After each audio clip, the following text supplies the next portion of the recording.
Halfway in between Madrid and Barcelona on the Ebro River sits a special city. It is called Zaragoza, originally founded by Roman Emperor Augustus in 24 BC as a colony for retired veteran soldiers. It was originally named Colonia Caesar Augusta, which morphed under the Arabic period to Saracosta, then morphed again to Zaragoza, when King Alfonso I of Aragon reconquered the city in 1118 AD. But no matter what you call it, in this city, a couple can retire here on 1,800 to 2,400 euros a month.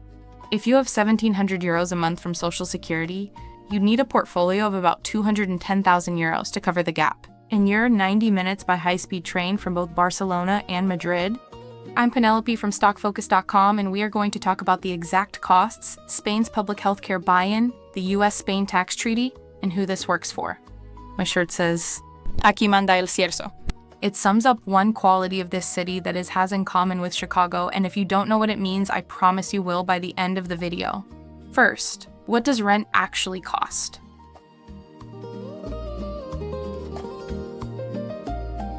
What does it cost to live well in Zaragoza in 2026? Rent, a modern one-bedroom in a prime area, Universidad district or the historic Casco Historico, runs 700 to 950 euros a month. Move to the Delicias neighborhood and you'll pay about 650 euros.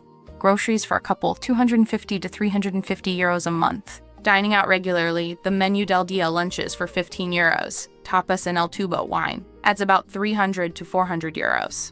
Before accessing Spain's public healthcare system, foreign retirees must carry private health insurance for the non-lucrative visa. Private expat policies typically cost 50 to 200 euros per month, depending on age, coverage, and medical history. We'll explain how this transitions to public healthcare shortly. Utilities, electricity, gas, water, 120 to 160 euros.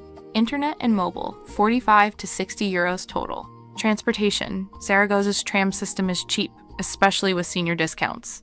As of January 2026, Spain also launched a nationwide transport pass called the Bono Unico, 60 euros per month for unlimited travel on regional trains and state buses. It doesn't include city metros or trams yet, but it covers intercity travel across the country. Total for a couple, 1,525 to 2,180 euros per month. Now, what about healthcare? How do you actually access Spain's system? Healthcare in Spain is world-class and affordable, but how do you actually access it as an American retiree? You have two main paths. Option 1, private insurance, first-year requirement. When you apply for Spain's non-lucrative visa, you must show proof of private health insurance. This is mandatory. Cost for someone in their 60s 100 to 200 euros a month for comprehensive coverage with no copays. There are several quality insurance companies that are designed to properly comply with this requirement. This gets you immediate access to private hospitals and clinics, doctor visits, specialists, prescriptions, all covered. Option 2, the public system buy-in, after 1 year of legal residency. After you've been a legal resident for 1 year and registered on the Padrón, that's the civil registry at your town hall, you can apply for the Convenio Especial. This lets you buy into Spain's public healthcare system. Cost for someone over 65 will be 157 euros per month as of 2026. For those under 65, it would be 60 euros per month. This gives you full access to public hospitals and clinics with no additional out-of-pocket costs for doctor visits or hospital stays. Prescriptions are heavily subsidized. Pensioners typically pay about 10% of the cost.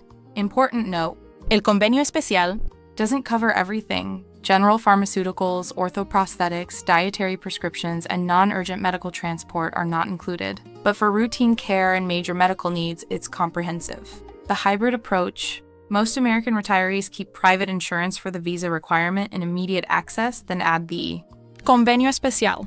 After year 1 for subsidized prescriptions and long-term coverage, total monthly healthcare cost, 100 to 200 euros in year 1. Potentially 157 euros after that if you switch to public only. Now, is Zaragoza actually safe?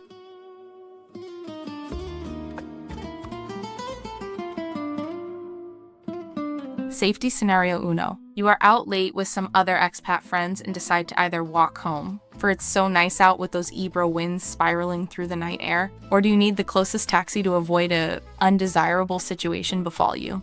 Here's the good news. Zaragoza has a Numbeo crime index of 25.0, rated as very low crime. That's safer than Madrid at 28.8, Barcelona at 52.0, or any major US city by this commonly cited index. Violent crime is rare. Petty theft exists in crowded tourist areas, but it's not common in residential neighborhoods. You'll see people of all ages on the streets late at night. That's normal here.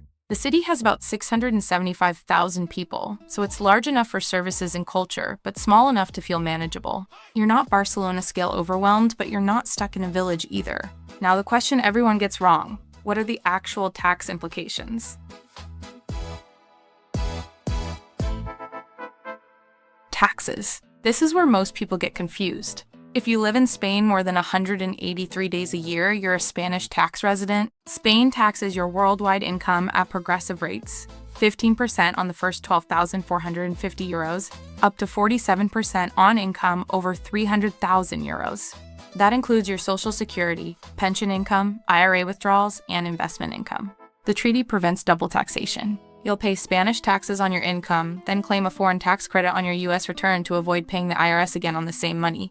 But here's the catch: the IRS still requires you to file, and Roth IRA withdrawals, which are tax-free in the US, are often taxed as regular income by Spain. This surprises a lot of Americans who assumed Roth accounts were universally protected.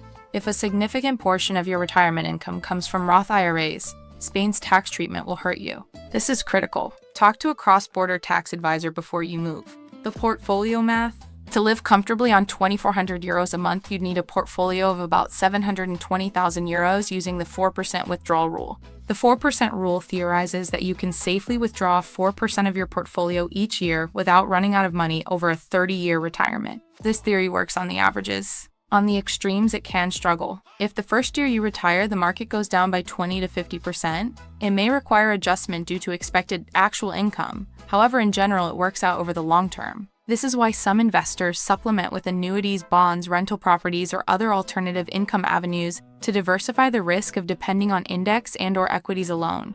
But if Social Security brings in 1,700 euros a month, your funding gap drops to about 700 euros per month. To cover that, you only need a portfolio of around 210,000 euros. However, remember, you'll owe Spanish income tax on both your Social Security and your portfolio withdrawals. Professional tax advice is essential. So, how do you actually move to Spain? How do you legally move to Spain? Most American retirees use the non-lucrative visa.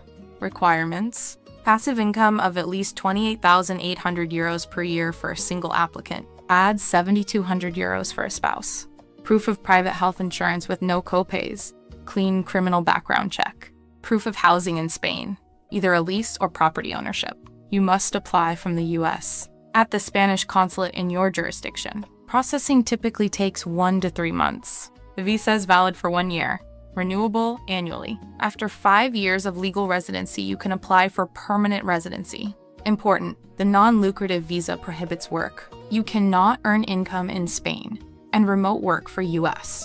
Companies exist in a legal gray area. If you plan to work remotely, Spain's digital nomad visa may be a better option. Who should retire to Zaragoza? You should consider this if you want a real Spanish city without mass tourism. You want easy access to Barcelona and Madrid by high-speed train. Healthcare costs are a major concern. Spain's system is affordable. You're comfortable with moderate bureaucracy. The 30% cost savings compared to Madrid or Barcelona matter to your budget. You should skip this if you don't want to learn any Spanish. You'll struggle outside the expat community. You're in your 50s and plan to work remotely. The non-lucrative visa prohibits work. Your retirement income is mostly from Roth IRAs. Spain's tax treatment will significantly reduce your after-tax income. You need cutting-edge medical care for a serious chronic condition. Barcelona or Madrid have larger medical centers. Zaragoza offers a large, safe, culturally rich Spanish city, where $2,500 a month buys you a real life. Not just survival, but tapas, wine, high-speed trains to Europe's best cities, and a healthcare system that won't bankrupt you. And my shirt, Aqui, Manda Cierzo. It means the wind is boss here. There is a cool, dry wind that balances the air pressures between the Cantabrian and Mediterranean seas. It can be strong and keeps the air nice and clean. It is a core part of the city's cultural identity. I'm Penelope from StockFocus. We've built a free retirement calculator that helps you understand if you are on track to being able to retire here or in over 100 other hand-picked retirement locations. Go to StockFocus.com to see more. If this was useful, subscribe. Leave a comment. Would you take the train to Barcelona or Madrid first? Hasta pronto.